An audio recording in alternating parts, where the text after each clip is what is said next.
everybody, it's Midnight Edge After Dark. Welcome to a Wednesday show. How's it going? I am, of course, Mr. Rob Robo Shlomo, coming to you from Shabby Road Studios. And with me, as always, Mr. Tom Connors. Good morning. That's Wilford Brimley. That's Wilford. Special guest Wilford Brimley. I'm Wilford Brimley. Yes. And joining us is Miss Mecca Random. Diabetes. That's the way it was. Hello, I'm here. Tom, tell us who we got here. We got a special guest. Before the music runs out. The DJD show coming to you live, ladies and gentlemen. Hopefully you enjoy tonight's show. Our foot-friendly, fun bunch. Yes, Rob. Our foot-friendly? And Tommy Boy Baldy over here. And, of course, Mecca Sexy Robots. Fun times had by all. Hopefully soon. Mr. DJD from the DJD show. Yes, indeed. Yeah. It's not time for a gender fluid change just yet. So. Not yet, no. Yeah. Only on Okay. the third Tuesday of the 5th week of the month. That's it. All right. Let's jump right in. First story. Well, do we want to do the Star Trek stuff first, since our guest here is? I gotta change the thumb now. Through us. I gotta change. You think I gotta change the thumb now? Because we'll see. All right, do the Star Trek story first, because people love that. They're talking the Star Treks again. Well, no, they love to hate it. We love to hate Discovery.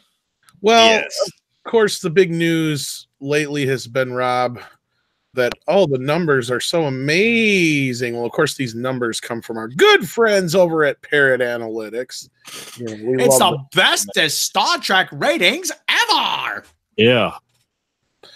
Anyway, so DJD, walk us through a little bit what you discovered here about Discovery. Okay, so I read pretty much the article on Deadline.com concerning Star Trek Discovery and AFC Championship bring record subscribers, says CBS All Access. So I go through the article, digging through some stuff, and I'm amazed by this one paragraph here. According to CBS Interactive, CBS All Access added more subscribers in a single weekend than ever before, breaking the previous record set during the 2017 series premiere of Star Trek Discovery by 72%. In addition, this weekend, good news, everyone. A new record for unique viewers on CBS All Access. That's just amazing. It's incredible how that could have possibly happened. The specific numbers were not released, by the way. No, that can't happen, right? We can't find out the exact number. The return of our biggest, whatever, they talk about it quite a bit and then mention everyone responsible for this amazing feat. So the AFC Championship game marked the most streamed football game on CBS All Access to date, surpassing last year's game by 158% in streams, 139% in time spent, and 103% in average minute audience on CBS All Access platform. Guys, you guys can read that for yourselves. Pretty much, the link is in my Twitter at the DJD show, the information. But the fun part you can analyze from this, where you go check it on Google Trends as to why this amazing thing could have possibly happened. You see, you check out Star Trek Discovery over the past 7 days, and there's a massive spike on the 17th. I'm guessing, a little bit of fun stuff that day at a certain time. I'm guessing commercials leading up to the game. And you see that the biggest Star Trek Discovery fans on the planet, apparently, at least for the United States of America, is Alaska. I mean, Star Trek Discovery is huge in Alaska. Big fans there. Washington and Oregon. Jeez. Well, Alaska is actually the last frontier, though. So it is our final frontier. So it makes sense. And then after that, well, sadly for them, they stopped caring until, the big game on the 20th, which this article's talking about. And then there's a decent spike on that day, but not nearly as good as this one. But the massive spike that they love talking about is, hey, everyone loves CBS All Access all of a sudden. And you see the difference between the 17th and 20th. And on the 20th, you see a massive, huge spike. And you're wondering, hey, look at that. It's Maine, Vermont, Kansas. So pretty much the areas where the games are, the viewers from the games, Kansas and obviously the New England area. But then you check a little more, just a little more digging, adding just a little bit more to it. You go CBS All Access free or CBS All Access free trial. And then you go, oh, wait a second. This is why they were really searching, because who doesn't love free stuff? And then you compare that to the Star Trek Discovery numbers for that day, and it's not so nice. And then you see the massive drop-off for all of them, for all the search terms, CBS All Access, Star Trek Discovery, the free version of this thing. There's one thing that's constant. It seems there's no one giving a rat's. I'm going to bleep myself there. You can figure Asture, Butcher, that thing. So they stopped caring pretty much about the show. Yes, indeed. They don't care about a donkey's butt anymore about the show. And it's Doomcock had some colorful, nice adjectives to include when he saw the story, let alone Nerdrotics, because they couldn't believe this amount of BS occurring concerning this. So, hey, what are they trying to, make the perception of it to be better than it is? Possibly. That's just my opinion. My big question after all this, though, is what the fuck is Putlocker or Putlocker? Whatever Putlocker is, that's literally getting more searches, it looks like, than Star Trek Discovery, season 2, episode 1. What the hell is Putlocker? I have no idea. And then the next thing, look at this. Oh, Star Trek Discovery season 2 episode 1 torrent. Then you want to know when the damn thing's going to be on because nobody knows it's going to be on. Then they want to know who the fuck this person is, Jet Reno, and then whoever Sean Connolly Affleck is. I'm sure I'm going to sound stupid for saying that. I'm sure it's some actor.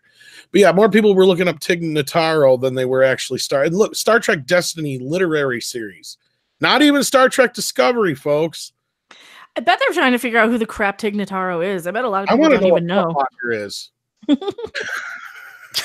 How curious. And of course, Mia Kirshner, Canadian actress, because that's also, it seems to be quite interesting in comparison to Star Trek Discovery. Gotta love it. An illegal streaming site, folks, I guess. Well, hold on. Before we go any further, we have a $2 super chat from Meximan and Cheese. Yay. Star Trek news. Hey, boner engaged. Engaged. Oh God. So what I want to know is, like, they say like up 850%, but 850% above zero is like what, 850 people. I get more views complaining about Star Trek Discovery than that is, They don't tell you what one person is talking about it, not to interrupt you, Mecca, but if one person is talking about it, and I believe if 85 people start talking about it, wouldn't that be an 850% increase? Yes. My maths suck and my numbers are no good. So you got to excuse me if I'm way wrong there, but yeah. Massive spike, guys. That's all I'm saying. Huge spike, huge numbers. We're going to make everyone happy. Yeah. Woo! Big time. Celebrate, guys. Celebrated Star Trek Discovery. Celebrate good times. Come on. I'm sure they've turned the corner. So, Becca, you were saying before I rudely interrupted you. I'm so sorry about that. Oh, I was just saying, like, they don't give you like a base number. They just give you a percentage of like, okay, yes, it's increased this percent.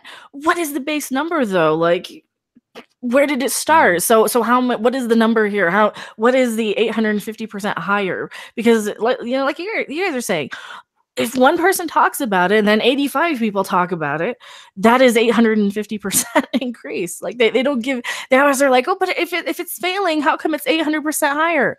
Well, because they're lying to you. They are flat out lying. They don't want to reveal their numbers because it would be very bad for their investors if they actually admitted how badly received the show is. I mean, there's countless points of evidence to show how little people give a fuck about this show. Like, seriously, there was that picture from Comic-Con, or not the Comic-Con, whatever Star Trek convention in Birmingham in the UK a few months ago, where nobody was lined up for the Discovery actors, probably because they don't know who the crap they are or care. Correctamundo. And Doomcock pretty much assessed the same thing I did, that it flatlined completely after. So little, marketing explosion, ad campaign, it doesn't seem to have worked out so well for them long term. Well, yeah, this is why I jump on it like the second that's why I do my reviews like pretty much instantaneous, because nobody's going to care about it the next day. So even their hocus pocus smoke and mirrors of Parrot Analytics can't even support their claims, is what you're kind of telling us, DJ. Pretty much, yes. They can try their best and try to, spike up the hype around the show, but everyone, that might have checked it out, just went, we don't care anymore. Because if they did, they'd be still searching. There wouldn't be this massive drop off and then barely anything, and then it just keeps going down. It just keeps going down. There's no uptrend whatsoever. That's kind of that millennial audience, though, or at least the trend with a lot of people who watch streaming, like the trend of the audience, people that want this sort of streaming service type of show. They talk about it immediately when it's on, and then this is why everybody marathons stuff, everybody binges these shows, because once they're done, nobody talks about them. Nobody can retain that sort of interest. Especially in something like Star Trek, especially in these streaming shows that are kind of aimed at this sort of younger millennial sort of demographic of people. We have another super chat. Adam Wolford gave us $2. He's wondering about the Halo series from Showtime. I think Big Gator is correct. The last I heard, I think it got canceled or it didn't get picked up or whatever. I'll check on that here in a little bit. But yeah, back to where we were. Sorry, Mecca. No, that's all right. I think I was done on that point. Yeah. Last thing I wanted to say was quoting Nerdrotic, a nice little line. He said from Twitter, using Deadline and CBS's, well, CBS's, the way he spells CBS, emphasis on BS. Logic for the Nerdrotic channel received a 42,000% increase in viewership last Sunday because it released a video on the same platform as PewDiePie. Pretty much. So massive increase because, hey! Rebecca Romaine is still more popular than Star Trek Discovery. No, easily. Like I said, Mia Kirshner was searched more than Spock and Pike. That's some sad. That is some sad. That is something else. Yes, indeed. Oh, so what are we taking away from this, guys? Final thoughts on this, Mecca? They're lying to us. They're just lying to make their numbers seem better than they actually are. Tell me lies, tell me sweet little lies. Never trust nobody. That's right. Yep. Rob, and then we'll let the DJD show himself take out the last final thoughts on this thing. Because I'm pretty much where Mecca is, and yeah. What have we been saying all along? It's complete utter BS. I mean, the only way to make this work is to fudge the numbers. They fudge the numbers, and then hey, we're doing great. Everything's so great. Everything's so great. Shit, what the hell they do here? Oh, fuck you. Breaking the show, Rob. Yes. Damn you, Windows 10. Yeah, they have to fudge the numbers, and it's, like I said, they're bailing out the Titanic with a soup ladle now. Yeah. Pretty much. They're having, these little news stories. Well, I'm not saying they're pushing them to do it, but it's amazing how just trying to, make the perception of the show like it's a success when in reality, if you look at the charts for yourself, if you want to look at it, it's not doing so well for them. No, it just completely dies out. And then you're not even seeing 5 or 10 searches. 5 searches is about the cap the last couple of days. 10 was peak. Oh boy, 10 searches on Star Trek Discovery.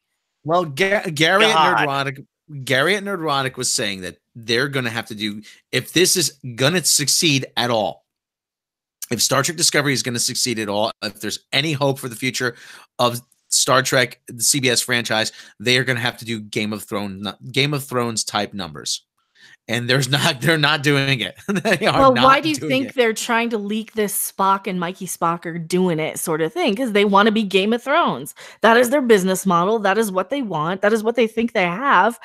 And they just don't have the chops to make Game of Thrones. They don't even have the chops to make the bad season. You sick bastard!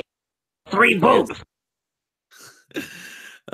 Yes, Spock and Mikey. Yeah, it's a Hail Mary pass. It really is. It's a Hail Mary pass. I know a lot of people won't get the sports ball metaphor. For those who do, you know what it is. But for those who don't, not to sound condescending or anything. Hail Mary pass is Tom. What's a Hail Mary pass? They're hoping for a miracle. They're hoping for a miracle, and it's not happening for them. A miracle ending, a miracle finish. You have one shot to win the game. You the quarterback goes back, he throws it up into the crowd, and you pray that somebody comes down with it. That's it. They better get searched more than 20 times in a single day. That's for sure. If they're going to turn this around, this is some ugly. That's just, oh God. Willie Woodward. I think they search more for the erotic channel than they do for Star Trek Discovery, let alone Doomcock. That's I could probably see that. And it probably would. Like I made a video not too long ago. I get more views than Discovery. I get more people talking about my videos than the actors on Discovery on interviews with like sci-fi.com. Well, before we go on, Willie Woodward with a $2 super chat. Thanks for being here, guys. Any news on IT2 or CP? What's IT2? It too, I think, is either just finishing up filming or they did already. And CP, I think, is Captain Planet. If I'm not yeah. Oh, okay. Patrick Ollinger wants. Yeah, Patrick Ollinger wants to know if I'm going to watch Super Bowl. I'm like, yeah, well, I hate the Patriots. So my football season's been over since about mid-October when the Giants when they lost like 6 in a row. So Demon's Reflection says, you guys called Burnham Spock bullshit at the start. I'm beginning to think you're watching your story. We said the same thing about they were going to end up going to an alternate universe and all that kind of shit, and they still haven't played it out, but they'll still possibly use that as a way to get them into the main, universe again or whatever. I haven't heard of Captain Planet other than that it was happening, but I know it's almost done because it's supposed to be out this fall, correct?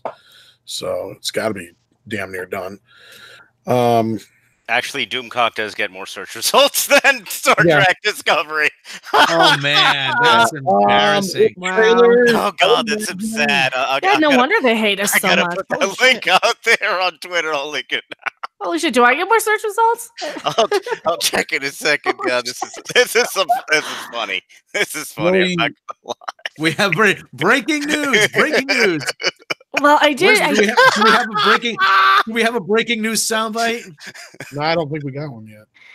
And the world is probably happy for it. Oh, that's funny. I gotta teletype. I gotta teletype sound somewhere. The almighty Bangolio. You found that one. The almighty Bangolio. Does that work? I love that one. That's what I got on my soundboard. That was horrible. Oh, I love it. Yes. Where's There's your breaking news.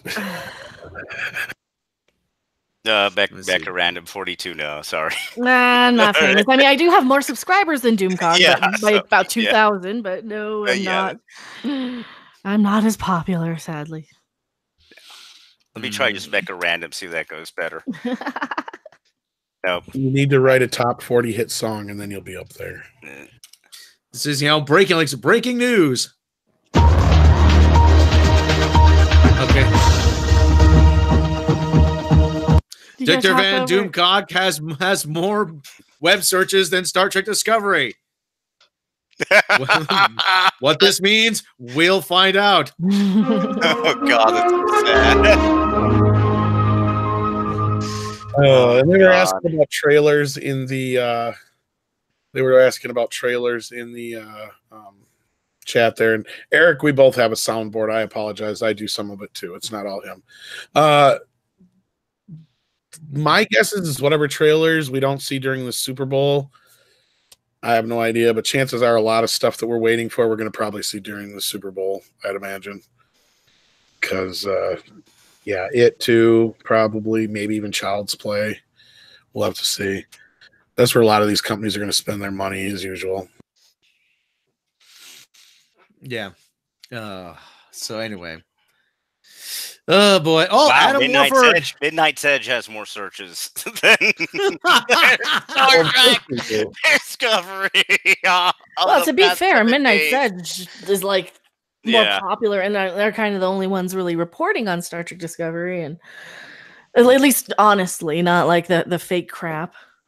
Eric, this one goes out. Eric, one goes out to you. Adam Warford with a $5 super chat. If you want something like Game of Thrones, make BattleTech Universe. It has rival houses and incest and backstabbing. It also takes place in space. What about Is incest like the big new plot point? Yeah. I mean, okay. Yes. I assume so. I mean, how much of that not mother-daughter crap is out there on Pornhub, right? I assume it's just a hot topic. Just a hot topic. Nasty or wonderful. Oh. I've done things I shouldn't do. That's right. Yeah, like watch Discovery. Yeah. All right. What else have we got? We've got. Let's do the Black Widow story next. Then, yeah, Black Widow. We heard a little bit about this last week. We were going to talk about it. We didn't get to it. Ran late in the show, but that's all right because now we got some solid news. It looks like here, doesn't it, Rob? Yeah, it does. Blah blah blah blah blah blah blah blah blah. I pulled the story here. Stretch. What's this? The GWW? What, the Geeks Worldwide? What site? I never heard of this all site. of a sudden, this is like the second or third story we've gotten from them in the last couple of weeks. But it was like a week ago. Everybody was talking about the possibility of, or at least Disney was tossing around the possibility of an R-rated Black Widow film. Oh, which wow. is It might not suck. Yeah, or it might. Right? Well, Yeah. Well, if it's a porno, then yeah. But Scarlett Johansson, though, Tom.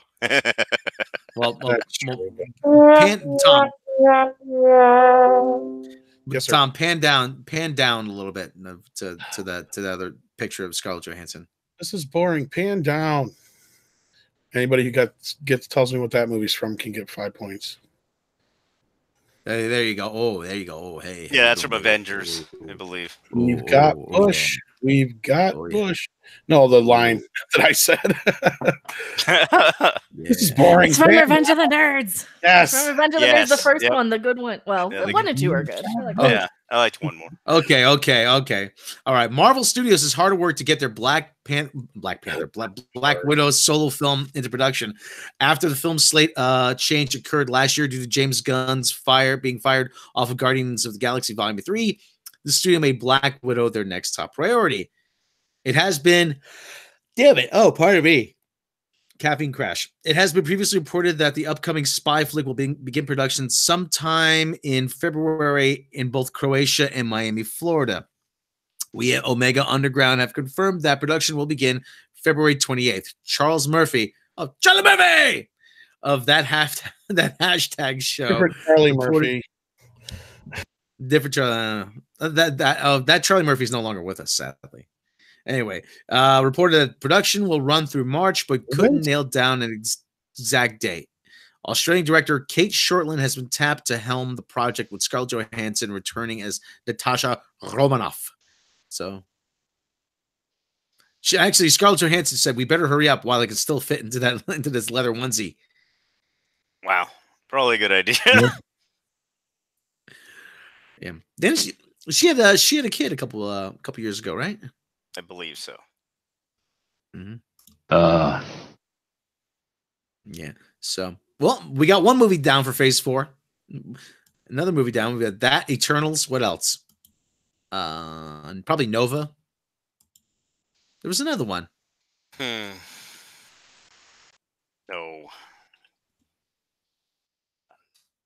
I don't know. They're not really confirming anything. They love doing that one too. There's Doctor Strange 2. Doctor Strange 2. Doctor Strange 2, yeah. Okay, well, definitely Guardians of the Galaxy 3. Yeah, well, we'll see. Hopefully. They'll announce it and get pushed back about a year or two. And I keep saying, I know I'm a broken record, but I keep saying none of the other bozos said anything about the Eternals. Not Campia, that bonehead Campia, not any of those other idiots at Collider, not the Schmoes guys, the Schmoes Knows movies. None of those guys ever had an inkling, never said word one about Eternals, and I said it 3 years ago. I said I think they're gonna do an Eternals movie. Nobody else said anything. Damn it. Yep, that's true. How do I, who know nothing, get this right, and all the alleged experts get it wrong. I don't know. Well, they've got the finger up the pulse. I mean, on the pulse, something like that. So yeah, and of course we don't. They've got to show somewhere. They know everything. We already got a trailer for that. It's going to be a very exciting year for Marvel.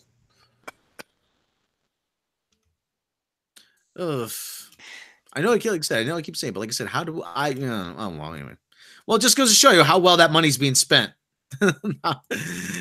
Hey, well, hi everybody, we're Collider. We're your number one source for movie news. Fuck you. Last I saw, I had like more views on my video about Leslie Jones going after the Ghostbusters fans than John Campea did. Yeah.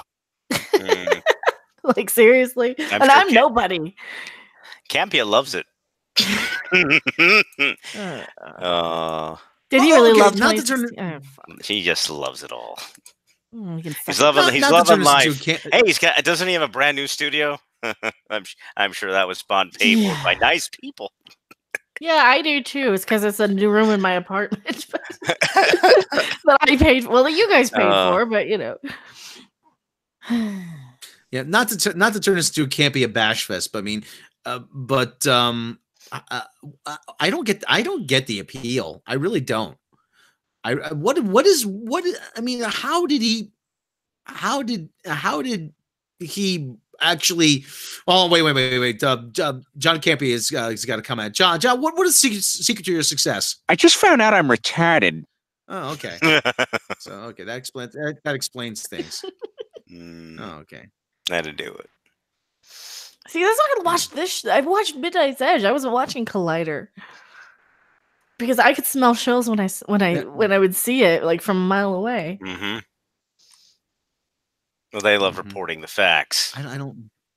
And then retracting when they update in case they got something wrong. It's just a little thing. More than half the story, but sure, it was just a little thing.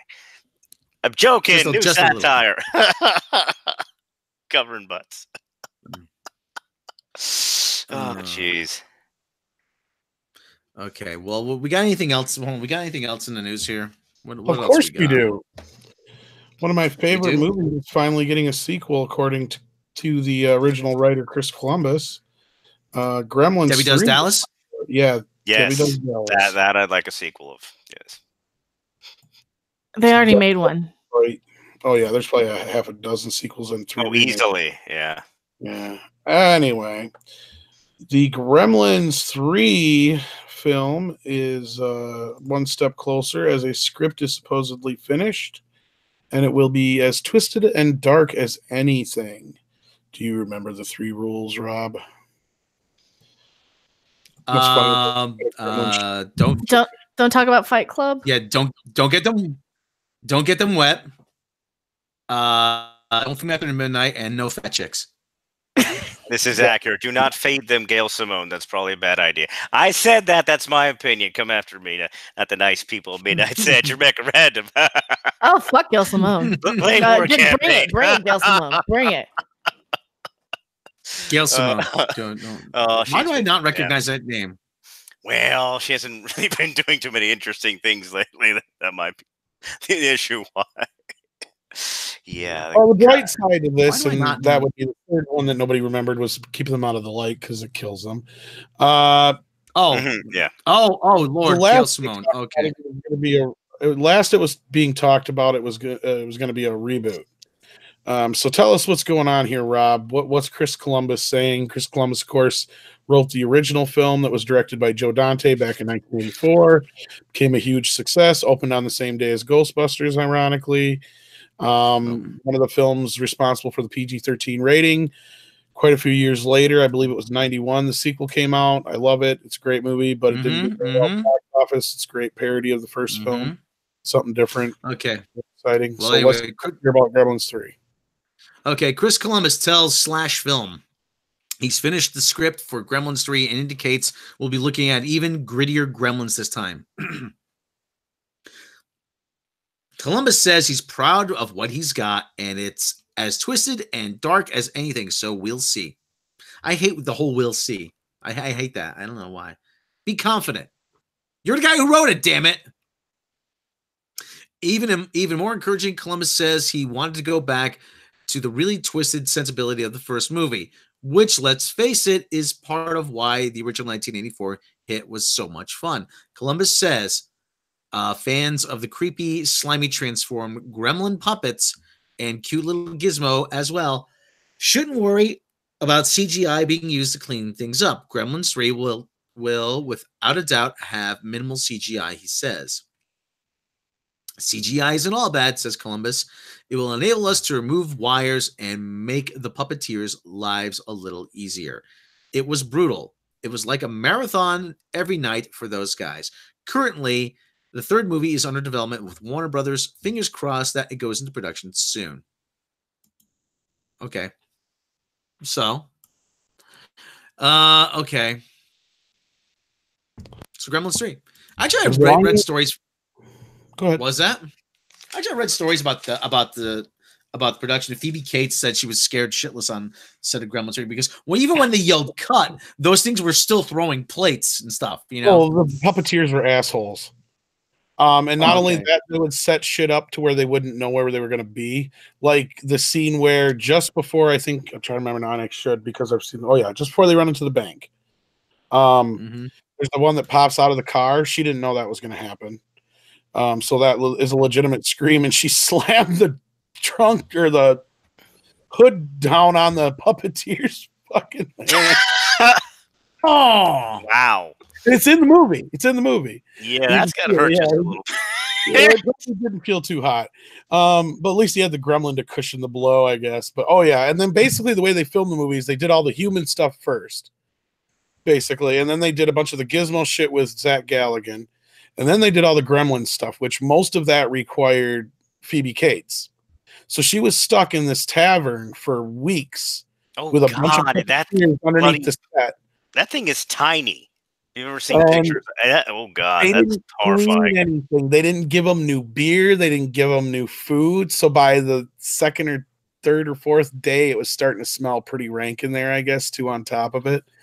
Oh, but wow. Yeah, they're throwing food and spilling beer everywhere and shit. So, and they had a blast making the movie, though. I mean, it was just like, they did. I want to see some more of the B-roll footage. There's some of it on one of the more recent special editions, but Now, I remember years ago. We used to get somebody in the house had a subscription to like the National Enquirer Star magazine, one of those supermarket tablets. There was actually an early concept of the Gremlins.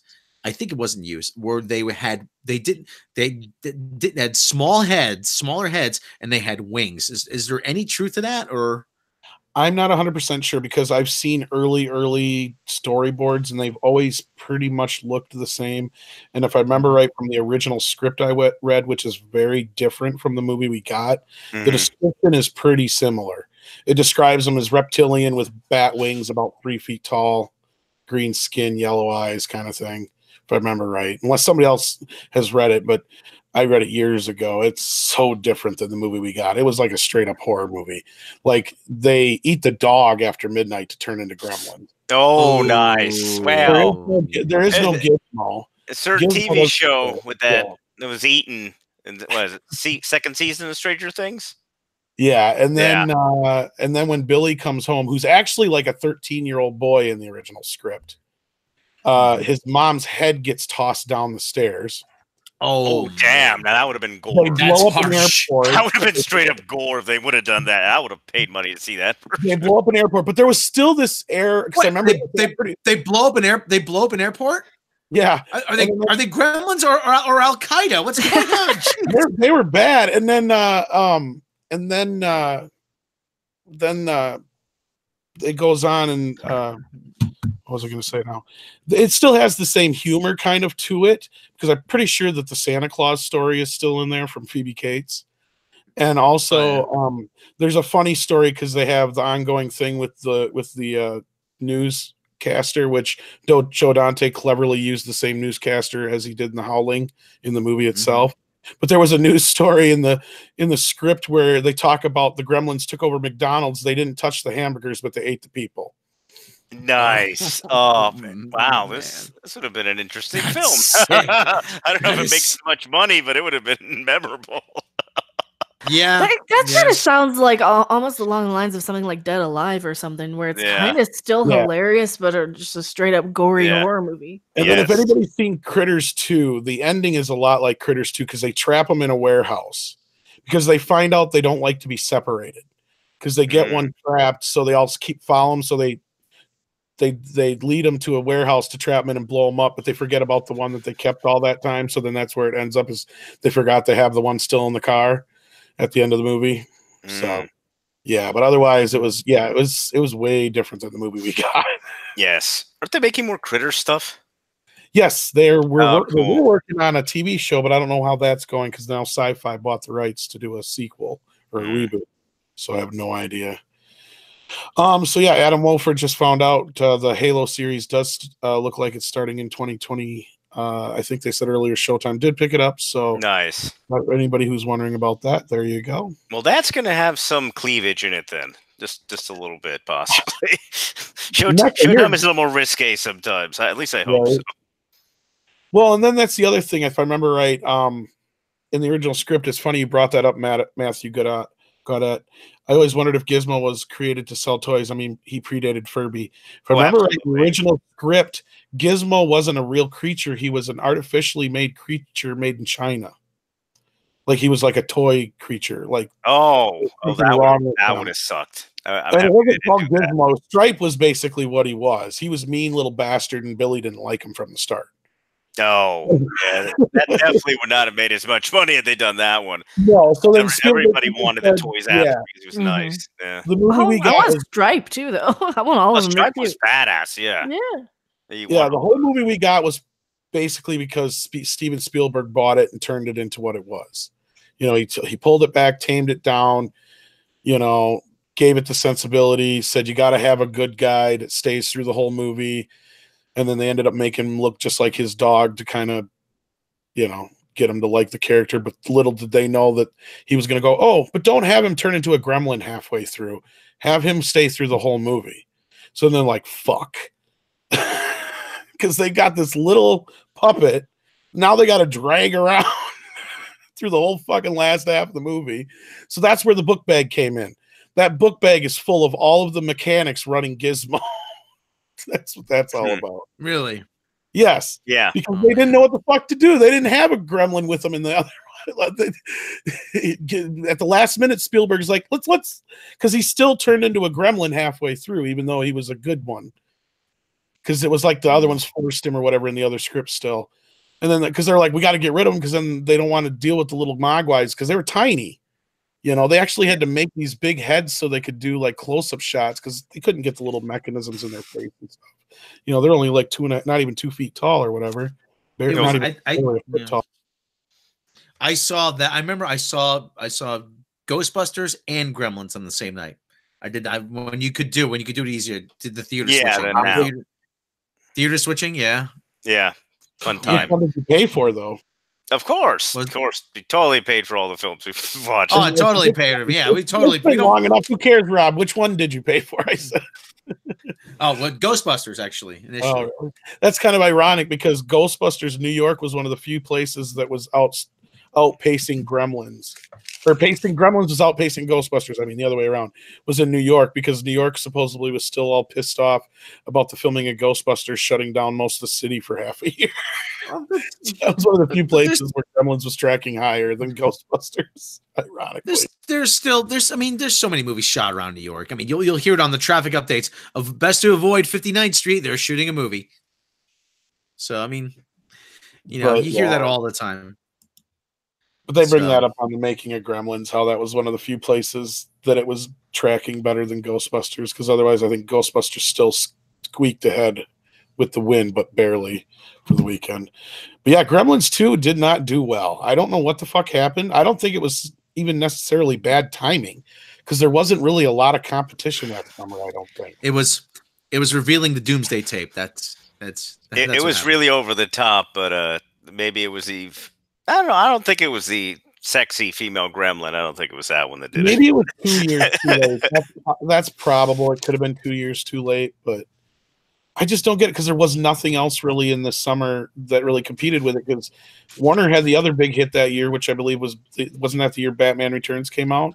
Oh, that could maybe 19 shaped the way people 91? expected a film to be. Yeah. 92? Or did Gremlins come out in 1990? Somebody help me out there. Oh God, I don't remember. The second Either Gremlins? Yeah, because IMDb.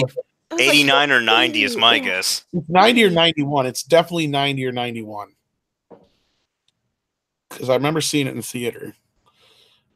And I remember where I lived when I went to see it. So that's why I know it has to be at least 90 or 91. No, it's 1990. Okay. There wasn't shit that came out in 90 in the summer. I don't remember much that year. There was No, not because much. Ghostbusters 2 was 89. Yeah. And then, well, I think Bill and Ted was like 89, or no, it was like 91. Bill and Because then we Ted had Wayne's 2 was World. 91. Yeah, Wayne's World was 91. 91. Oh, 92. 92. I think that was 92. See, we're old now, people. No, because I think I saw Wayne's World on my 12th birthday.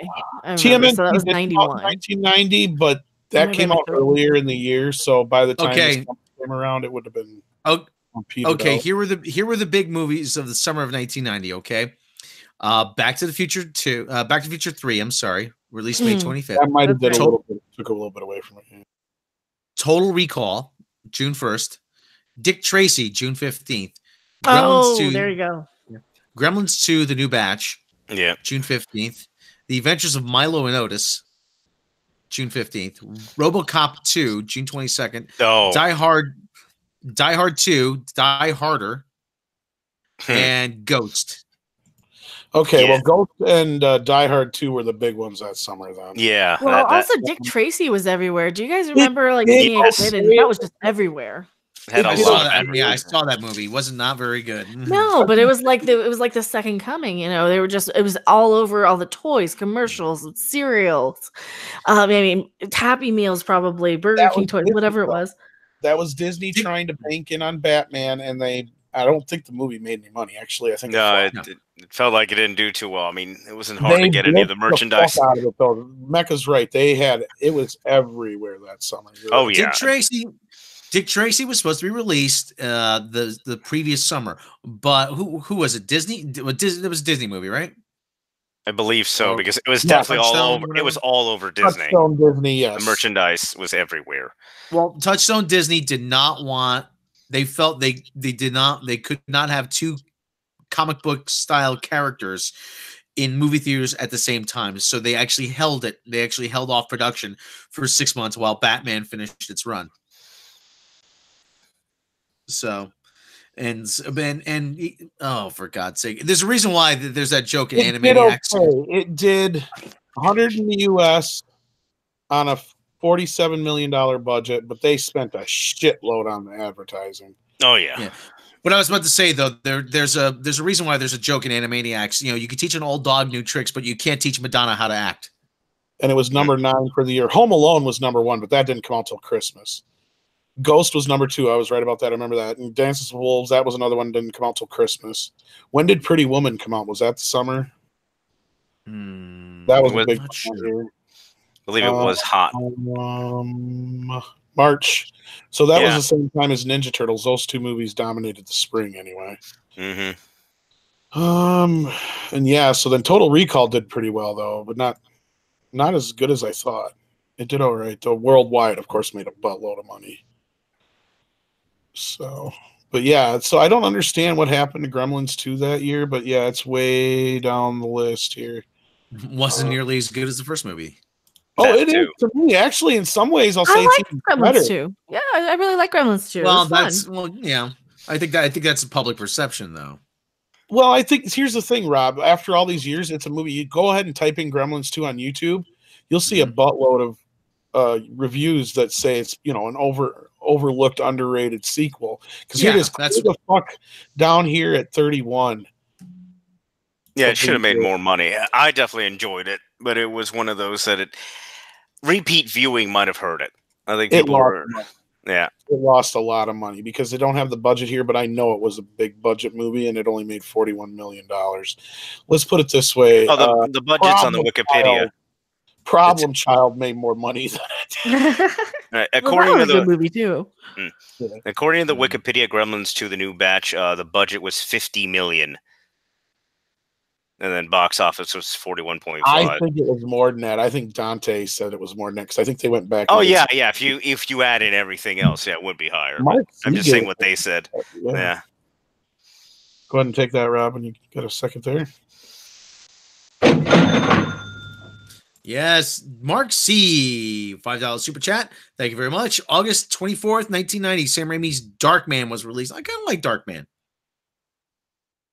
Yeah, That was one that did Darkman was really fun. well. I liked it. I don't remember it doing well in the theater, but it did really well on video.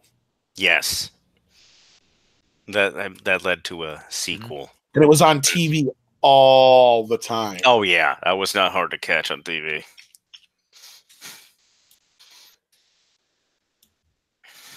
Joker 79 says people didn't get what Dante was going for with Gremlins 2. I'm not sure if it was that so much as I don't think Warner Brothers did a very good job promoting it. I'll be 100% honest with you because full fucking disclosure, I'm a huge fucking Gremlins geek. Everybody knows that. I bought every single and any magazine there was or anything about Gremlins out there. And one of the few things I found that actually had anything Gremlins 2 in it was the 50th anniversary of Bugs Bunny's birthday or whatever it was magazine. Mm-hmm. And inside it talked about Tiny Toons, and they were supposed to release a Gremlins cartoon at the same time. That never happened. And right in the middle was a big splash poster for Gremlins 2. That was one of the few times I found anything in a magazine advertising it. I hardly seen any TV spots. They only did one theatrical trailer. They did not really promote this movie for some reason. I don't know if they didn't have faith in it after they saw it or what the deal was.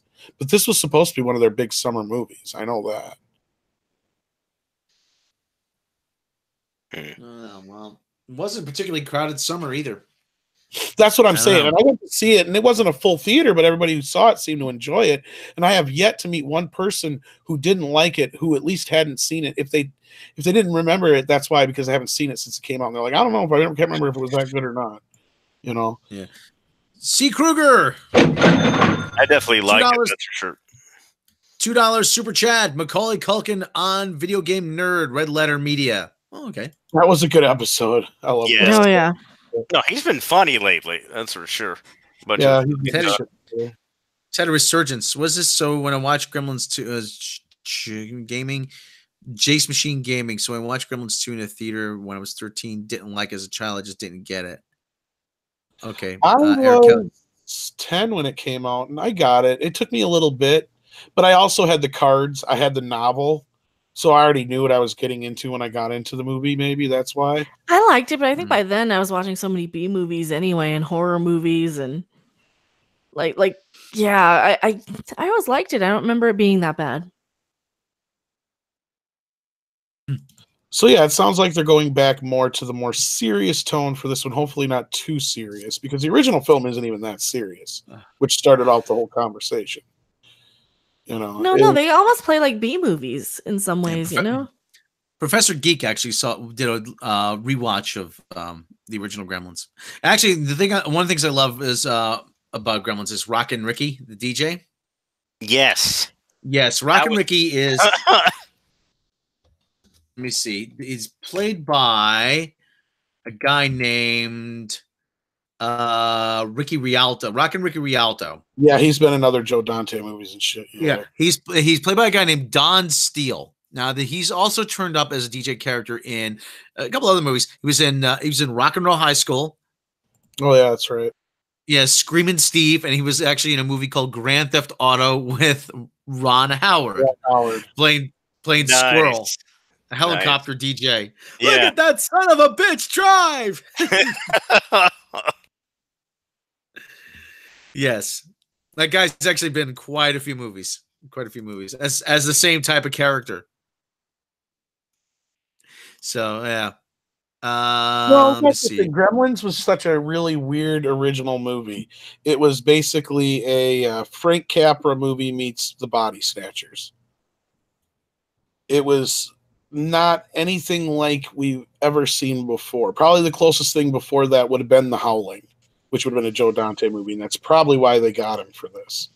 Because That was its own strange fun animal there. Yeah, I mean that was kind of like, but that was kind of like Patient Zero or whatever you want to call it when it come to Gremlins. It was like you could see the roots and the kernels of Gremlins in The Howling, and then Gremlins though was just this thing. And to me, when I was growing up, Gremlins is still to this day my top 2 or 3, if not favorite movies. You know, Jaws might be the only one that kind of competes for that top spot.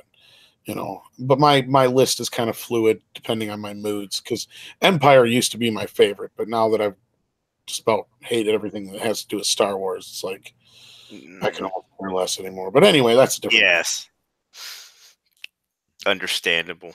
Can't wait for all the sand in Episode 9. That's going to be the best. Are they making a Star Wars film or Dune? Oh God! It's sand. It gets everywhere. It's on cars. It gets in the crack of your ass. Shut up.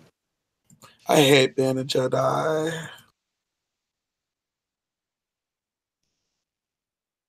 There's a reason why Jedi ends with die. I'm so depressed.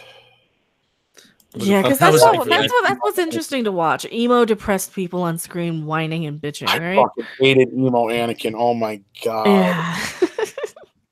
I don't have that much love for the prequels. I don't. I know a lot of people like them, but I don't know.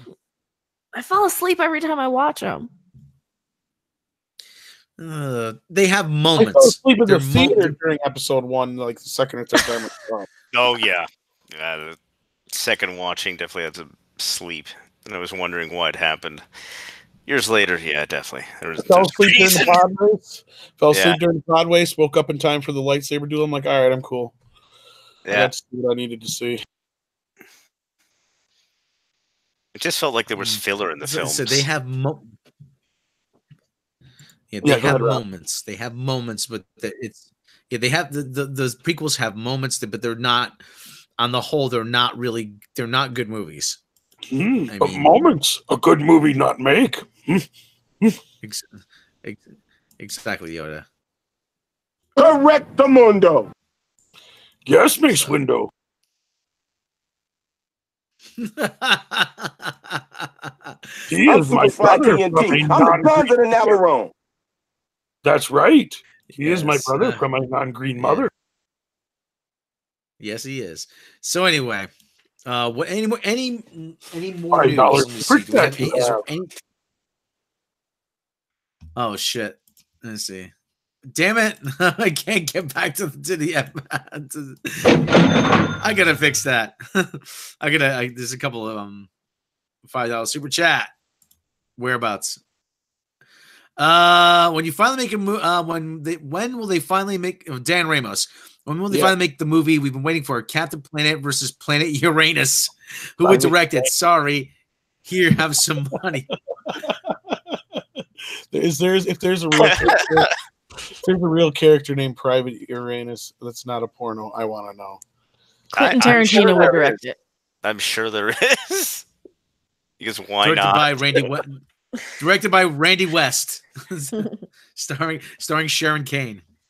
But that's because I make the best shit. I make the best movies. Everybody wants to see them. You know?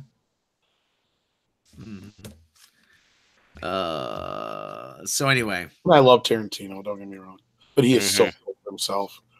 Well, yes, and it's definitely increased over the years. So it's like going, oh God, the Godfather's so full of himself, and then somebody, but he is the fucking Godfather. Yeah, you're right. Precisely. And it's like, oh God, Paul McCartney's so full. Well, he is Paul McCartney. That's right. You got a point there. Yeah, he's in that league. He can be full of himself. I can't. Gary from the. Well, yeah, like I said, I still haven't watched Pulp Fiction. You're doing yourself. I still haven't watched Pulp Fiction. I know. I'm sorry. Quentin Tarantino is one of my top all-time favorites, man. Yes.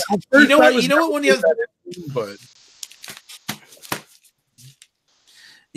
of the other things too is a friend of mine. I've known for years actually. He has him and his friends have some of the worst taste in movies. I mean, they think anything with slow motion and a high body count is art. And I'm like, no. And so one night they said they were watching. Hey, yeah, we're gonna watch. What's Repo Man? Oh Repo. God. Hey, we're gonna watch Repo Man, and they talked about it like it was the greatest thing since sliced bread. So, Repo Man. I was like, how'd you like it? That was kind of dumb. Nice. Yeah, that was not good of them, cool of them to do that without giving you any kind of context at all. Yeah, like, you didn't like it? No, not really. Oh my God, I can't believe you'd say that. It was kind of boring. It was slow. It was, I mean, it was just, the ending really and the whole thing really didn't make a whole lot of sense. I mean, why was the alien in the trunk in the first place? Oh, but you don't understand it. Like, no, I'm pretty sure I do understand. I just didn't like it. And so when then he started raving about Pulp Fiction back, and then like Pulp Fiction, like, and it was just like, you know what? If you like it, I'm gonna take a pass because you've steered me wrong before. Don't take that as don't do that. No. So what you're saying is they touched you at the bad place, and you've been traumatized since. Don't let that ruin it forever. Don't let it ruin it for you. Pulp Fiction won't touch you at the bad place. No. You'll be fine. You gotta do it for right. that one scene that I'm not going to talk about because you haven't seen it yet. So never mind. Well, there's a few scenes. There's a few scenes that are interesting. Yeah. Yeah. But you got to do it right. You got to watch Reservoir Dogs first because I think you'll really dig that movie. Yeah. I actually prefer that to Pulp Fiction. Huh? I prefer Reservoir Dogs to Pulp Fiction, actually. In some ways, yes, but it's kind of a predecessor too, in a way. Like it's a prototype, and at the same time, it shares a few characters and sets up the mythology of the universe. Kinda, yeah. And it's a little bit more. It's not as, but it is more linear than Pulp Fiction, but it's not as linear as a normal movie. Let's put it that way. Mm-hmm. But then Jackie Brown, I think, is a movie you'd probably really dig. I love Jackie Brown. That's probably one of his more underrated ones. But I don't know, Kill Bill movies, it depends on your tastes. Yes. Did you say you seen the first Kill Bill, Rob? I saw some of it. Okay. Then I turned it off. Because like the first Kill Bill is like it's supposed to be like a kung fu anime movie. The second movie is like I've seen kung fu movies. I don't need to. I know, but it's a cool story and it is what it is. But yeah, Frosted Glass, $2 super chat. Thank you very much, sir. I got bored halfway through Pulp Fiction. Yes. Omega Bob, $10 super chat. Thank you, sir. He gets two cha-ching. Yes. Sorry for the late STD question. Could the numbers be because Celeb Big Brother premiering? Most BB live feeders resub at the start of the new season, then unsub after. For your information, it used to cost $35. Cost us for 3 months. That's right. That's right. I forgot all about that. Wow. Captain Robert Apel, $2 super chat. Thank you very much. I love my audience. We love your audience too. Yes. Very delicious audience. But yeah, that's very interesting, Omega Bob. Did that just premiere? Rob, you know what? A Big Brother? Oh yeah, because Scaramucci already got voted out of the house. Because they got a new host now, don't they? No, it's still Julie Chen, but she's under the name Julie Chen Moonves. Ooh. I thought she was leaving though. No, she's still there. Very interesting. Mm-hmm. Hey. So anyway. But yeah, Death Proof is probably his weakest movie. You're right, Dark Saber Force. True Romance, that's one you'd probably like, Rob. He wrote that. He didn't direct it though. Tony Scott. I like True Romance a lot. Is that the one with Val Kilmer as Elvis? Yes. Okay, I saw that. I saw that. Yeah. I saw that. Okay, not great. That's kind of a prototype to where he's going in the end, and then Pulp Fiction is one of those movies you just got to kind of be open-minded about, and it's not so much about the story, it's about the ride, and it's about the characters. Samuel Jackson fucking makes that movie. Bruce Willis, it's his best he's ever done. You know, John Travolta, it's the best he's ever done. Yeah, and that's saying a lot for him because he ain't done shit. But no, I know. No. Hamburgers. Hamburgers. Yes, that's from one of the best scenes in the movie. But yeah, I love Kill Bill 1 and 2. But then, even his later movies lately here have been really good. I loved Hateful Eight. Loved that fucking movie. He got snubbed for that one. Yeah, I agree there. But I couldn't watch it over and over again. I think I saw it like twice. I've seen it about 3 or 4 times now. I thought it was 2, but yeah, it definitely takes some getting used to. Oh, Adam Moore for $2 super chat. Any news about the Dune remake? I'm not seeing it. That's the news. Casting, yeah, pretty much. They are casting. They're casting. That's about it. Dave Bautista was cast. They had a female cast. God. So yeah, if they're casting, then that means it's pretty far along. I catch a lot of shit. I don't like Dune, and I don't like Tarantino. So I pretty much violated 2 huge commandments right there. Easily. To be fair, I don't think you've actually been able to really give Tarantino a chance yet because you've never really seen any of his movies. You said I've seen, like I said, I started watching Kill Bill, and I just said, all right, I've had enough. Click. Yeah, but see, that's like the least like all of his movies. If anything, that's like one of the more experimental things he's ever done. Like I said, I've seen True Romance. He didn't direct. You said Tony Scott did, but he wrote it, and then he also. But see, that's the thing. He also wrote Natural Born Killers, but he'll disown that movie. Okay, I like that movie. I saw that. That was pretty good. But I think you'd really dig. I think you'd at least dig. You may not like Pulp Fiction in the end, but I think you'll dig like Reservoir Dogs for sure. I think you'll like Hateful Eight. You might like Django. Well, Reservoir Dogs is a heist movie. Yeah, Reservoir Dogs is really good. And like I said, that really kind of leads into Pulp Fiction in a way because it's kind of like DJD said, it's the same universe, and they're all in the same universe actually. Yeah, so they're interconnected. I'm waiting for his some big film where he does his own kind of Marvel Avengers. Hopefully a lot better. Yeah. Jeffrey Grimm, Rob publicly admitting his bad taste in the movies. Yep, I'll admit it. Well, I was kind of saving him a little bit there by saying he can't really say he doesn't like Tarantino until he watches at least a couple of his movies. But yeah. I get what you're saying. As a human being, as a person, I can totally understand somebody finding him completely, egotistical and a prick because I know he can be from everything I've read and seen. I really don't even have anything against him as a person because I've seen him on Howard Stern and he seems like an okay guy, but like I said, it's just what he doesn't interest me a whole lot. That's totally understandable. Yeah. But, you're gonna go. Oh man, I'm so excited for the new Tarantino movie. Can't wait to see him. Like, oh yeah, okay, have fun. Well, I'll be honest with you. This latest movie he's doing is probably the least excited I've ever been for one of his movies. Same here. This just does not sound like I'm not into it. Yeah, I don't know what his gimmick is here. I have to wait and see. From Dusk Till Dawn. Yeah, actually, I kind of want to see that for Angie Everhart, but that's a great movie. But it turns out, it's kind of got a horror twist to it. That's all. You'll enjoy parts of it, but yeah. He wrote that and he starred, but Robert Rodriguez directed that one. I can't believe. Well, I shouldn't say I can't believe it. Angie Everhart used to date Howard. I'm like, that's unbelievable. Yes. Well, that's Howard. great. If you're talking about Howard Stern, yeah, he's gone quite a interesting group of women to date him over time. Yeah. But I remember the when he was making out with her, like this is just after he got divorced from his wife. Yeah. Yes, and Angie Everhart was sitting on his lap and she was making out. He's just like she's giving me tongue. Everybody was in the studio was laughing. Oh God.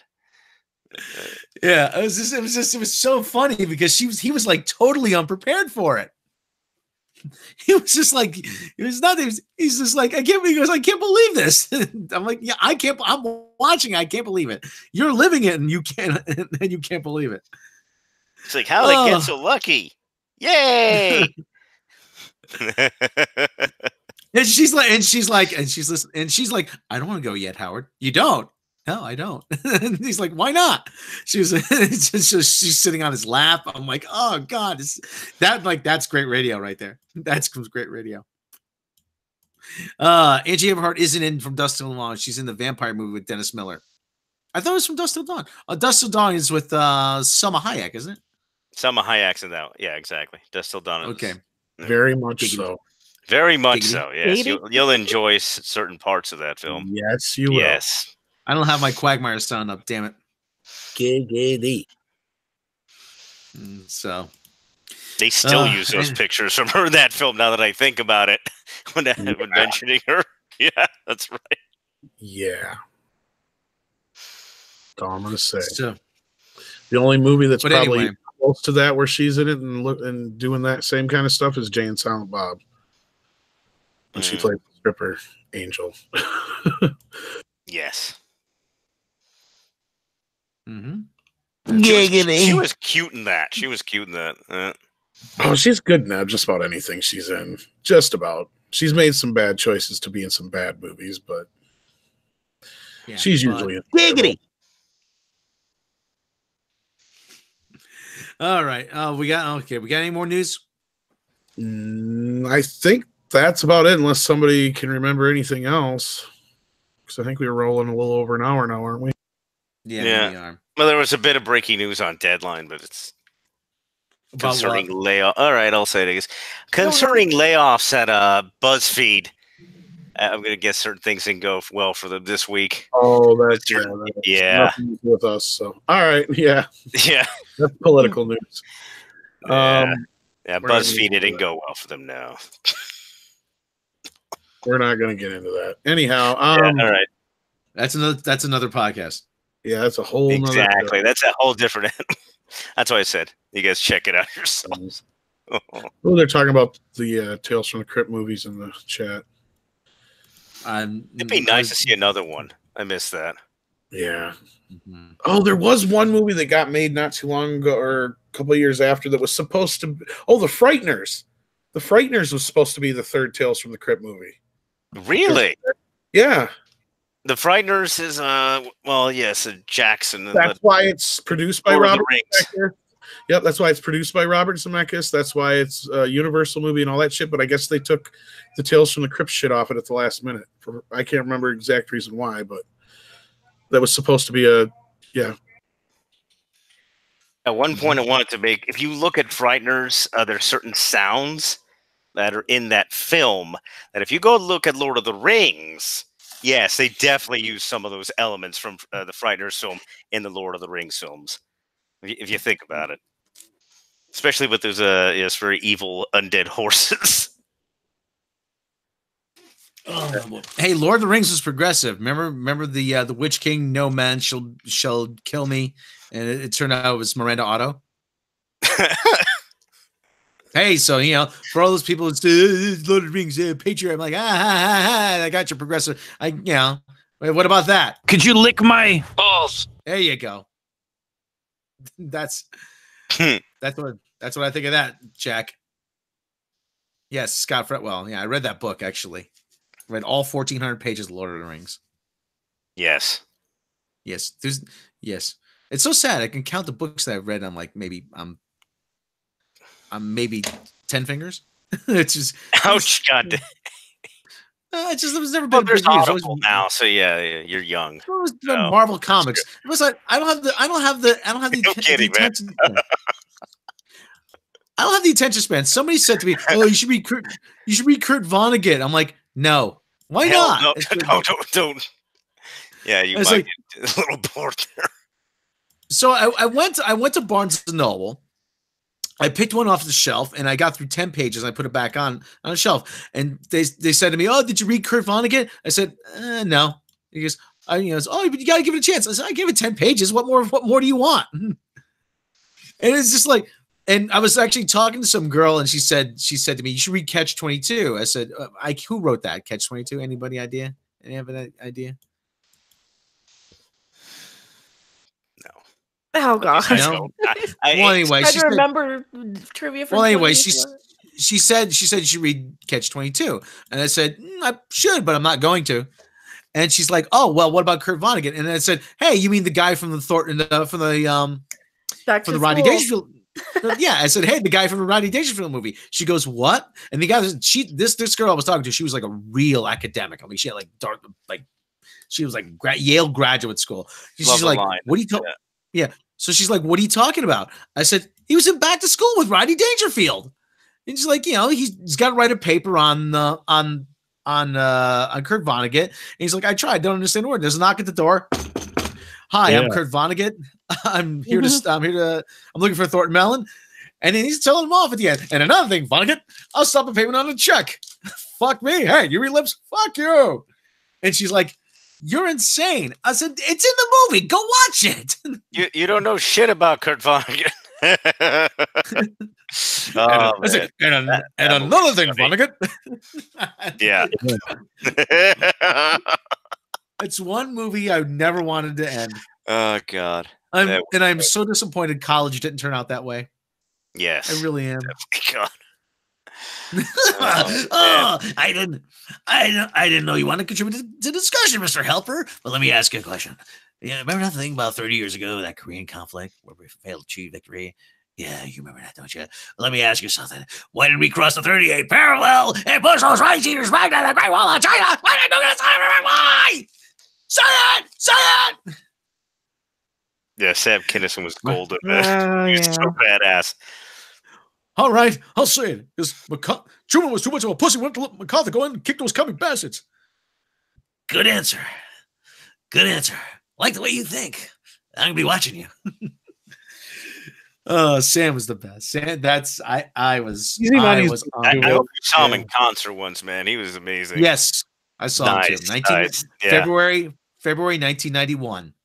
I watched Sam Kinison. I was blown away. I was like, I want to do that. And now you do. Oh, not really. Rob needs to break out. Sort of. Ryan Geiger says I need to break out the Sam Kinison more. Well, you see, Ryan, the quiet Sam is the quiet Sam is kind of interesting. The quiet Sam. The one that's kind of a little introspective. It almost sounds like Alex Jones at times. But Sam started to get angry. That and your neighbors start to get angry. Yeah. But the best thing was when he used to, like you said, the whole thing about the USA for Africa. He said, don't send these people any more food. Don't send any more food. Send them U-Hauls. He said, we've bring your food out here the last 20, 30 years. And the crew said, wouldn't be anywhere longer if you people would live where the food is. Yeah, we have, he's right. We have deserts in America. We just don't live in them. Yeah, you move out of the desert. And that's a comic that a lot of younger people don't get because, he's just screaming. I'm like, no, he's not just screaming. He's making points. He was a lot of the other ones that time. Yeah. Never get another like that. He would never make it as a comic today. Yeah, they never would not allow it. It's not allowed. And that's the most needed too. That's the sad thing is like right now we could really use Sam Kinison or George Carlin. Oh yeah. Like I said, George Carlin, he'd be like, "Fuck you all, you nuts! I'm out," and he'd just walk away. What is it with you kids? What would you text on? Hey, the show's up here, all right? Yeah. George had that. Heckled all the time. Kinison would, you fucking pussies don't know nothing funny if it come up and bit you. Blah, blah, blah. Yeah. Yeah, Red Fox. How you doing? This here Red Fox, Richard Pryor's another one, dude. Yeah. Oh, man. Richard. Red Fox was a dirty guy. Yeah, he was a dirty motherfucker.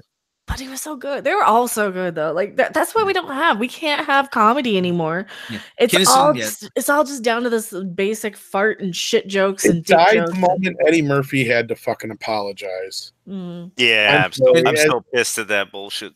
Insensitive as some of the stuff he did say back then, you can't be making people apologize for things that are way beyond their control when it comes to how society viewed things, when it comes to making jokes and parody. Because like we said, what's next? They're going to come after Blazing Saddles and everything else. Even Mel Brooks has flat out said you can't make comedy anymore. Not in this PC culture. Oh, no. It don't work. They've toned it down so much, it's gotten to the point where, I don't think it's going to happen yet, but maybe even at the clubs, no foul language allowed. Sorry, no, you said you have a limit of 3 times you can say the F word. That's it. If you say more than 3, we're going to have to close you down. You're not going to be invited again. Have a nice day. It's going to get to that point. I'm not just shocked if it happens. I was at a Slayer concert. Family friendly. Okay, I was at a Slayer concert and they handed out flyers saying no moshing. Why do you think Jeff Dunham's like still the #1 comedian? I like that nice young man, Jeff Dunham. Yeah. Not Jeff Dunham. He's a nice young man. He's nice. Oh, he tells those nice jokes with the funny puppets. Oh, he's so nice. Because it was Jeff Foxworthy for how many years, and then all of a sudden Jeff Dunham come in and just took over the comic industry. Well, one of the things that's is because I think that's because a lot of those blue collar guys are considered not really politically correct now because they're more conservative, and a lot of comedy really leans very, very Well, but Rob was right. It's because Jeff Dunham's safe, even though he does do some racy humor with his puppets. It's his puppets. It's not him. Yeah. One of the things about one of the things you got to remember. Actually, the whole thing about comedy, you don't. Louis Black actually said he couldn't do he wanted to do the Kennedy Center, but he couldn't say the F word. And he goes, "Wow, yeah." Somebody at the Kennedy Center was actually during one of his acts, during one of his shows, he said the F word 57 times. So somebody in the bowels of the Kennedy Center was there with the counter: 1 F word, 1 fuck, 2 fuck, 3 fuck, 4 fuck. So. Yeah. Dane Cook. Yeah, Dane. I wish I could forget Dane Cook. I like him as an actor. Don't get me wrong. He's done some decent shit as an actor, but I fucking hate him as a comedian. He's where a lot of this shit started. And Rob's probably going to say the same damn thing or probably similar, is because he did this fucked up, just be loud and obnoxious comedy, basically. Yeah. Not even. I don't know. Dane Cook. Oh, he would just make those weird faces, and I'm not. I can't stand Tosh 2.0 or Tosh. Daniel Tosh. Yeah, Daniel Tosh is all right. Daniel Tosh, he's not great, but he's at least he makes an effort. He's better than Dane Cook. Yeah. But lately it's gone downhill. Anthony Jeselnik is pretty good. Like I said, I saw David Tell back in November. He's still really good. But it's getting harder to find up and coming comics that you like. It really is. I do not get Aziz Ansari. I really don't. He's not. If there's a side benefit to the Me Too movement, at least Aziz Ansari has dropped off the face of the earth. I mean, he was a blight on comedy. He's a woke feminist comedian. I'm like, no, he sucks. Shut up. I thought he was only funny because his voice is kind of funny. He doesn't. Yeah, that's about it. I didn't find his jokes actually funny. Adam Warford. I have seen Stephen Lynch. I like Stephen Lynch. He's really good in person. Well, had to bring up Amy Schumer, of course. No, we can't have her on because she would steal all of our jokes. Exactly. And just add my vagina at the end, yeah. My gaping vagina. She'd probably steal the sign too. Yeah. Well, now she's having a kid, so now all her comedy is going to be bitching about her kid. You just wait. Well, my kid ruined my vagina. And a lot of food. Yeah. But there was a couple guys. Bo Burnham, he wasn't very good. Everybody's Bo Burnham, he's such a great young talent. He's a young talent. That's all he is. He does these stupid songs on the piano. Yeah. Dimitri Martin is terrible. I liked Stephen Lynch's songs. Those are pretty good. Mm-hmm. What do you think of Bill Burr? He's all right. Bill Burr's all right. Not a huge fan of him. I understand why people like him. I like Stephen Wright, but I think he's kind of gotten. I haven't seen his stand-up in a while. Oh, he was great in the '90s, but now, I can't tell.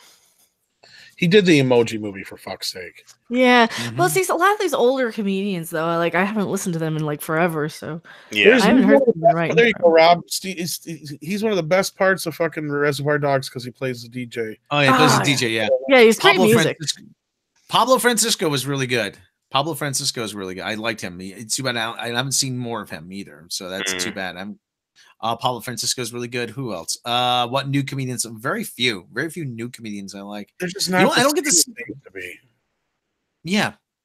Just they haven't really. None of them have broken out that you noticed. God, there's one. I was watching something like a couple years back, and they had this girl. She was kind of this geeky sort of girl comedian, and she just kept giggling at her own shit, and nothing she was saying was funny. I don't know what the hell. I can't. I've never seen her since, so that's at least a plus. But it was around the time when like T.J. Miller was kind of one of them, and who's the other guy who's a lot like him? There's a few of them. They're all like they might as well just be T.J. Miller. Gabriel Iglesias. I like Gabriel Iglesias. Yeah, I like Gabriel Iglesias. He's all right. Frank Caliendo's okay, but he's more safe comedy. Eddie Murphy, he would, but man, I can't come out here and do shit, man. Can't talk about nothing. All I do is come out here and go. Nah, all I can do is go pussy shit fuck good night. I guess that's all I can do. I can't even say pussy no more. That's true. Yeah. That's why I have to mention cats right after the pussy, because if not, you get in trouble. Shit, fuck, good night. There you go. There's my show now, people. Exactly. Joe Rogan's Netflix special wasn't too bad. I do not like Sarah Silverman one bit. No, it wasn't Sarah Silverman. It was like a nobody. It was like a nobody, like dirty blonde somebody. One of these little geeky comedians that are coming out because geek is cool. There's a guy named Steve Byrne. He does a lot of what's called crowd work. He interacts with the audience a lot. He was pretty good. He was really good a few times I saw him. He's kind of fallen out of the spotlight. TJ federal penal system finds a 7-year engagement. Let me tell you something. Like you said, I told the joke one time. I told the joke about the Sesame Street one time. I was like, things are changing. I was just the setup. Things are changing, man. Let me tell you. I remember Sesame Street when I was a kid. Sesame Street was all good and wholesome. But now, man, Sesame Street's changed. You have a Muppet whose father's in jail. The Muppet's father's in jail. Kid's name's Alex. What's that about? My daddy's a fireman. What's your daddy do? My daddy works for Con Edison. What's your daddy do? 5 to 10 and rackets for armed robbery. You got a problem with? I'll shank your ass. And someone's like, my father was in prison. I'm like, oh God. Yes. Maxime. Mitch. That one. Mitch Hedberg. I miss Mitch Hedberg. Oh, that still makes me sad. Yeah. Don't get me wrong, guys. I love Eddie Murphy. I wasn't saying that shit to like trying to demean him at all. It's more like he couldn't make the jokes anymore. But I even love Another 48 Hours. I had a very bad day. I just got out of jail. I broke my James Brown tape, and I was in a bus that flipped over 17 times. Fucking Eddie Murphy. He's the bomb. There's a new sheriff in town. His name is Reggie Hammond. But I haven't done that Sesame Street bit since, because like I said, I gotta find a better way to. My dad was in jail. Did somebody really say that? Yeah, my dad was in jail. I'm like, oh, for Christ's sake! I get the one person in the crowd. You got to remember, we live in the victim. Like, this is a nation of victims. Everybody's a victim age. Yes, everybody's a victim. Everyone is showing where on the doll the bad something touched them. There's a lot of dolls that are being used. That's what I'm saying. Every show. No wonder why we're all gender fluid. Everybody's playing with dolls. For God's sake. You cannot say filth, flarn, filth in front of people. There's no such thing as genders anymore. I'm like, I'm pretty sure there is. Last time I looked. You can only do filth, flarn, filth to people in private. I actually did this joke. Actually, you know what? Last show I did in the video that's on Patreon. This show I did, but just to show you how cool the audience was, I did the joke about how, about tattoos. Everybody has tattoos now. I said back when I was a kid, there, obviously you're not going to. Back when I was a kid, there was only two people that had tattoos. The guys were either in the Navy or in prison, and odd enough, both of those things lead to sodomy. And there was actually a guy in the audience who said to me, "Hey man, let me just tell you." He goes, "I was in the Navy." He goes, and he says to me, "I was in the Navy and I'm gay, and that is absolutely spot on." I'm like, "Really?" Nice. It is like, I was like, you're not pissed off I did that? He goes, no, man, I thought that was hysterical because it's so true. I'm like, thanks. Thanks for being cool. You know what? I've got a lot of friends that are LGBT, and I even got some friends that are black. Most of them make some of the most racist and off-color jokes and demeaning jokes that you could think of. Most people have a fucking sense of humor. It's everybody else who's getting offended for them. Yeah. Yes, that is accurate. Let people get offended for themselves for once if they want to be offended, instead of get offended for everybody else. Well, It's always the little white people who get offended on behalf of the ethnic group. The Rachel Leishmans. Oh, fuck her. Oh my god. Is she the one that you had a bit tiff with on Twitter this week? John? Yeah. Okay, again? Again, yes. There's an excessive amount of white knights on Twitter and all. Well, she was saying something about Ghostbusters. That was it. This week it was Ghostbusters. Oh, dude, Ghostbusters 2016 was fine. As long as you weren't in a theater with a bunch of crying, whiny man babies or something stupid. I didn't see anybody in the audience. Yeah, I know. Nobody in the fucking audience but me. Yeah, I was in the audience on my couch. There was I think there was a couple people. There was a couple old folks with their grandkids that looked like, and none of them laughed except for one joke. C. Kruger, $2 super chat. Thank you, sir. Joel Hodson. Fuck yes. Yeah, fuck yes. I never heard of Tim Minchin. Joel McHale does stand up. Tim Minchin, yeah. Tim Minchin. I've heard the name. Yeah, I've heard him. He's an awesome comedian. I think that does he does some piano stuff. He's like Australian Bo Burnham, only funny. Not that I know of, but it's possible. I hear people talk about white privilege all the time, and I'm like, white like you? That's a good point. I like that. I like that. Where's my notepad? I'm gonna write that down. I gotta write that down. Oh, he's Amy Schumering you. Watch out. Yeah. Can I use that? Well, let me ask. Can I use that? I do have to shout out one of my favorite comedians, Brendan Burns. He's an Aussie comedian, but he's like really hilarious. Yeah, he has some great bits on Grand Theft Auto, and I liked you guys his video on YouTube there. Yeah, seriously, I'm not going to use it unless you give me the okay, Christian Garcia. Oh, feel free. Okay, thank you very much. I would love it if he'd start using some of my jokes. I only get 5 minutes. I know. You got to drop 55 foam drum joke though. But you don't even get 10 minutes? God dang, they're stingy bastards these days. Pay them some more money, then you get some more stage time. That was a joke. It was a bad one, Tom. A very bad one.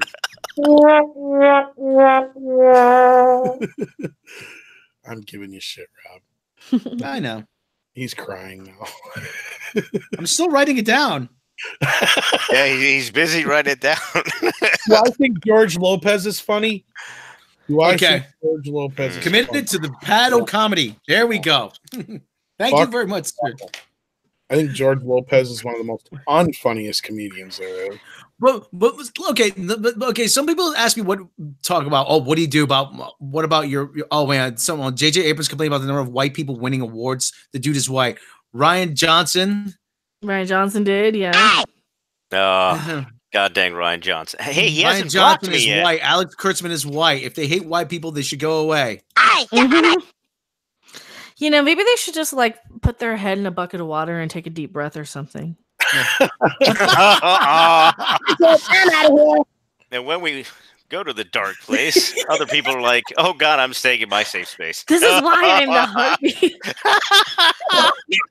I might be a little evil sometimes. Yeah, just a little bit. You're not supposed to try it, Ryan. Brie Larson. Oh, there's another one. Yeah, Brie Larson.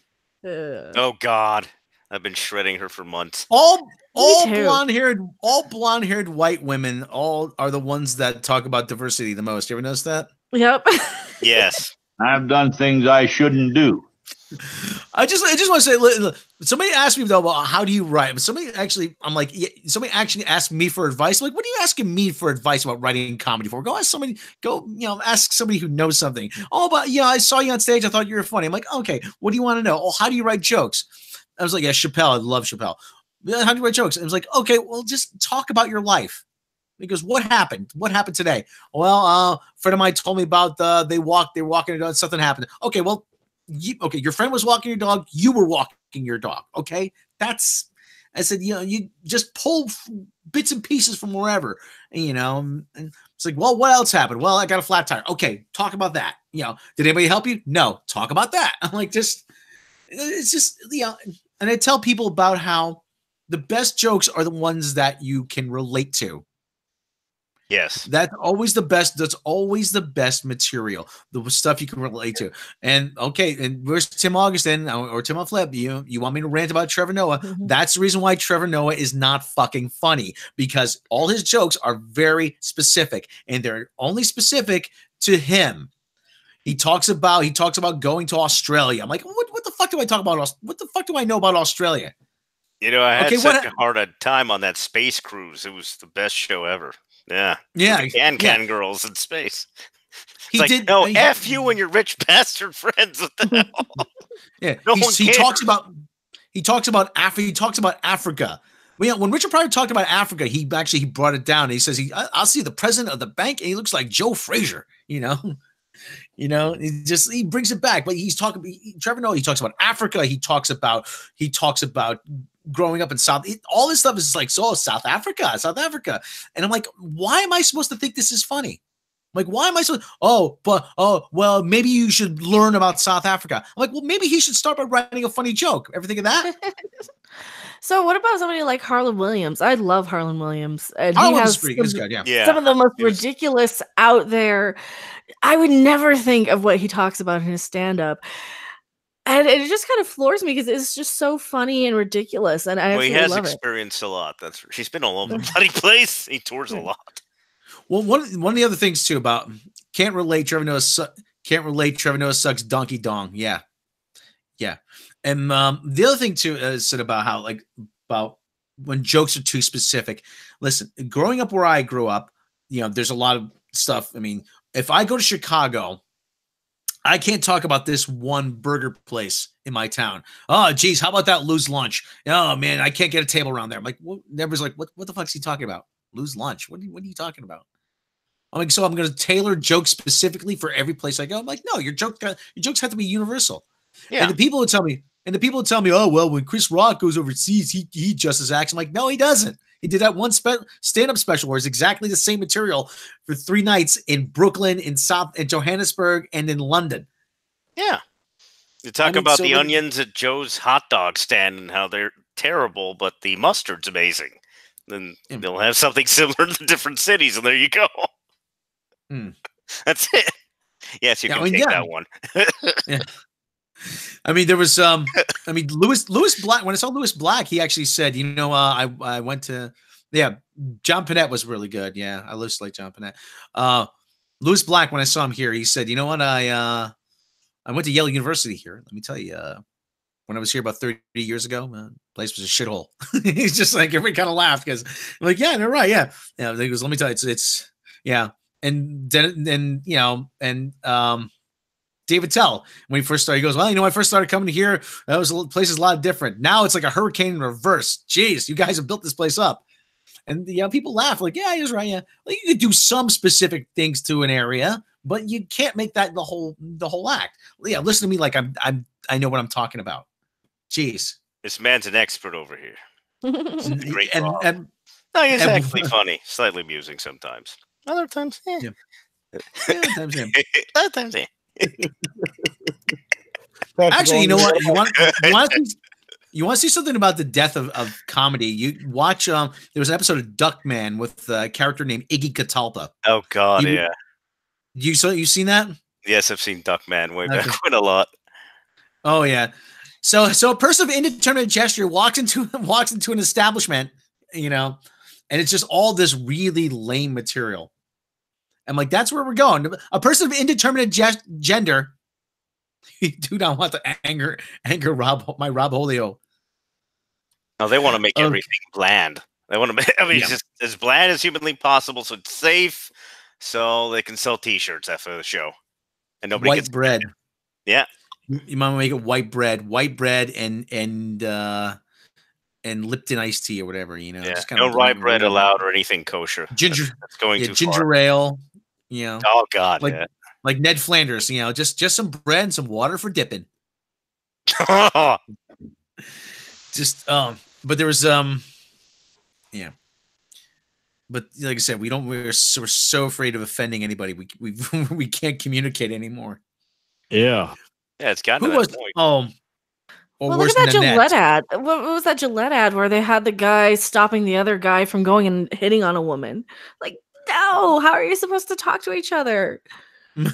How are you supposed to like procreate? That's you can go and talk to a woman who's walking down the street.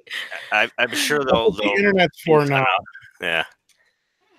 They'll go watch a video about it on YouTube. I'm sure it'll show them how to do it. Do you talk to the wrestling online like normal people? It's like That's the stupidest idea I've ever heard. You take this and you insert it right here, and then from there, other magical things happen. Oh, wait a second. Make sure you have the proper lubrication for what you might be dealing with soon, possibly. How curious. I've done things I shouldn't do. Nice, bringing it back around. Somebody in the chat brought up Nanette. That I can't remember what her name is. Big lesbian girl from Australia. And she brought up that she brings up that story about how she was beaten senseless because she hit on this guy's girlfriend. And the guy and like that's a horrible thing to have happen to anybody. I don't want to see that happen to anybody. But at the same time, when she tells it on stage, I'm like I see, and I'm gonna go there. It just seems to me she sounds like she's trying to critic-proof herself. Oh, that's not good. Everything is not going to be 100% perfect in a show because you're going on. Well, ideally, right? You're doing like an hour set or half an hour. Yeah, you're going to have jokes that fall flat. She tells this story. It's absolutely awkward, and I'm like, oh, and you for the rest of the show, for the remaining like 30 or 35 minutes. You know, I stopped watching after that. I was like, oh yeah, you know what? And yes, part of comedy sometimes is making you uncomfortable. But at the same time, I'm like, I don't know why she's telling this story like this. I don't know if because she really didn't have a point afterwards from what I saw of what I saw. Like, and you're almost as an audience member, you're almost. You're painted into a corner. Well, I'm like, well, no, I can't say anything bad about her.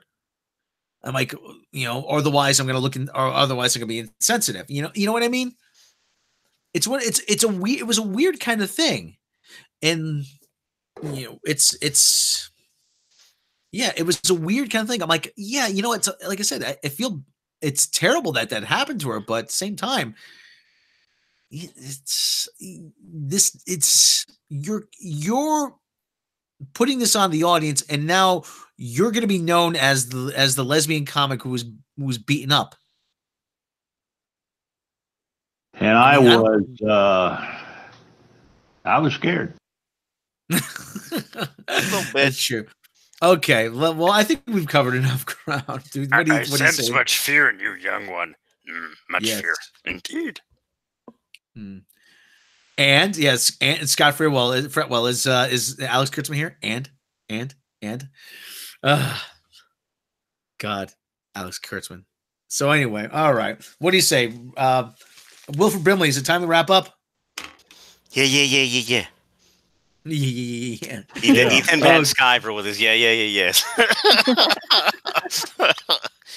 Look, you take the tablet, you get the pen, we do the news story, and then we talk about butter.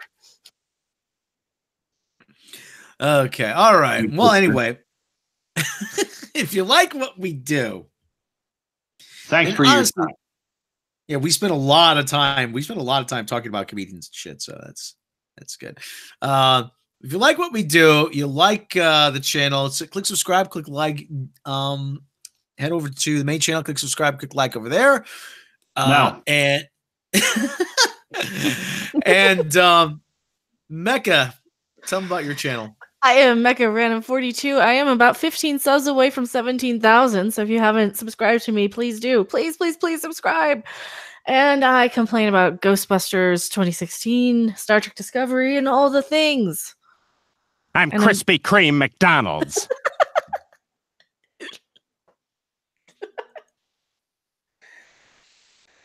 And I'm the cute one. Mm-hmm. How old are you? What do you know?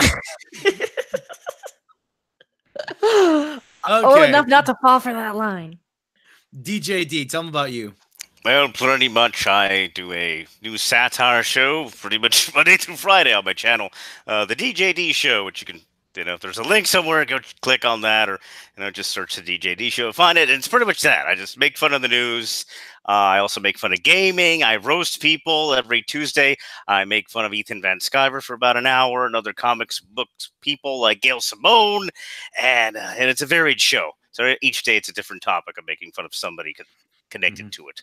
And I usually start off the show with a little bit of news, making fun of that, and I do wacky voices. I go, little leather first buttered bacon, some Force Lightning, possibly Force Lightning coming out of Ray's tuna box in episode 9, and the tuna box is talking about something else that's lower regions of some a female's body part. Maybe it starts with a V, and yes, lightning bolts come out of that. So on occasion, quite spicy tuna, to say the least. And maybe episode 9 hasn't happened. So stuff like that is what I talk about. Yes, Force Lightning for everybody. You're acting like a freaking lunatic. Pretty much. That's an accurate statement. It's pretty much that, ladies and gentlemen. All right. And like I said, if you would like the show, if you like the show, head on over to Patreon. Patreon supporters get all kinds of bonuses, bloopers, outtakes, lost episodes, the making of the Edge videos, my 10-minute stand-up set, and more. Support the channel for as little as $1 a month. If you don't have the means to support us through Patreon, please click subscribe, click the bell icon, head over to the main channel, click subscribe to the bell icon over there. Because as always, share with your friends, share with your enemies, share with the people you don't even know, because we cannot do this without you. Isn't that right? And don't forget your pets. Show us to your pets. Yes. Pets watch. They do. They do. What the hell is your problem? Okay. One more time. I am Rob Robot Shlomo. I am Mecha Random 42. I'm the DJD show. Thank you very much, ladies and gentlemen. I'm Michael Jackson of the Jackson 5. Thanks for joining us, everybody. There's the music. That means we'll see you next time.